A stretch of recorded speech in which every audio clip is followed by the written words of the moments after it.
और देखिए, इजराइल और ईरान के बीच लड़ाई अब और विध्वंसक हो गई है। 9 दिनों से जारी इस खूनी संघर्ष में दोनों देश एक दूसरे पर भारी हमले कर रहे हैं। ईरानी सेना ने इजराइल के रिहायशी इलाकों में भारी तबाही मचाई, खासकर हाइफा में। ईरान ने इजराइल के तेल अवीव, बीरशेबा, हाइफा समेत कई बड़े शहरों पर फिर से मिसाइलों की बौछार कर दी। हाइफा पर ईरानी सेना ने एक के बाद कई मिसाइल दागे। अल जजीरा की रिपोर्ट के मुताबिक इन हमलों में हाइफा में 23 लोग घायल हुए, जिनमें 3 की हालत गंभीर है।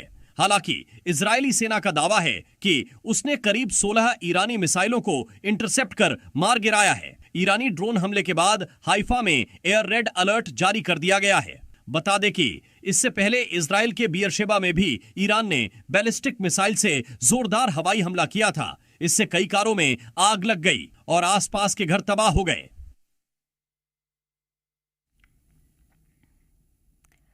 चेहरे पर मुस्कान, हाथों में तिरंगा और जुबां पर भारत सरकार के जयकारे। ये सिर्फ शब्द नहीं है, ये वो एहसास है जिसे बयान कर पाना मुश्किल है। ये तस्वीरें हैं ऑपरेशन एयरलिफ्ट की, जो सिर्फ वतन वापसी नहीं, भरोसे की मिसाल बन गया है। ईरान से लौटे भारतीयों के लिए ये सिर्फ घर वापसी नहीं, जिंदगी की दूसरी शुरुआत है।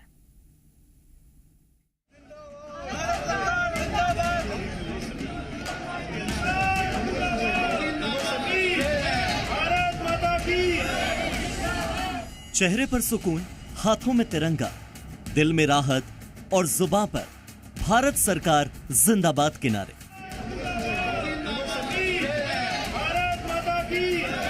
ये वो लोग हैं जो ईरान से ऑपरेशन एयरलिफ्ट के तहत अपने वतन भारत लौटे हैं, जिनके लिए बीते कई दिन डर, अनिश्चितता और असुरक्षा से भरे थे। ये सभी भारतीय भारत की सरजमी पर पहुंच चुके हैं और बाकियों के लौटने का सिलसिला अब भी जारी है, जिसके बाद भारत सरकार लगातार कोशिशों में जुटी है कि ज्यादा से ज्यादा लोगों को ईरान से और इजराइल से वापस भारत लाया जा सके। अब तक करीब 517 भारतीय वॉर जोन से सुरक्षित निकाले जा चुके हैं। बीती रात भी 2 विशेष विमान भारत पहुंचे। I'm really thankful to the Indian government who had put this much effort. वहाँ के हालात अभी जंग के हालात थे। हमें लग रहा था कि हम कैसे जाएंगे, बॉर्डर से कैसे निकलेंगे, पर इंडिया सरकार के हम शुक्रगुजार हैं। उन्होंने हमें बहुत अच्छे तरीके से निकाल लिया। ये सभी भारतीय ईरान के अलग अलग हिस्सों में फंसे थे।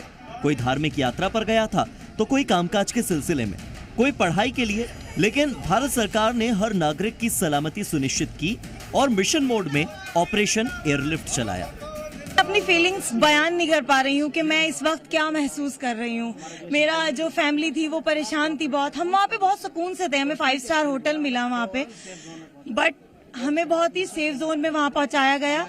लेकिन यहाँ आके एक सुकून जिसे बोलते हैं वो हमें मिला। Thank you so much Indian government, thank you so much. आपको बता दें कि भारत के ऑपरेशन एयरलिफ्ट के तहत वतन वापसी करवाई जा रही है, जिसमें एक विशेष विमान से 290, दूसरे विमान से 56 लोग स्वदेश लौटे हैं। वहीं ईरान में कुल 10,000 से ज्यादा भारतीय हैं।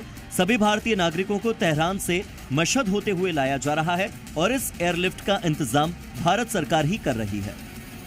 ऑपरेशन एयरलिफ्ट सिर्फ एक रेस्क्यू मिशन नहीं है, बल्कि भरोसे, सुरक्षा और सरकार की प्रतिबद्धता की पहचान है। भारत सरकार का ये कदम हर उस परिवार के लिए राहत है जो अपनों के लौटने का इंतजार कर रहे थे। और यही कारण है कि आज हर चेहरे पर मुस्कान है, हर जुबां पर भारत सरकार जिंदाबाद के नारे हैं।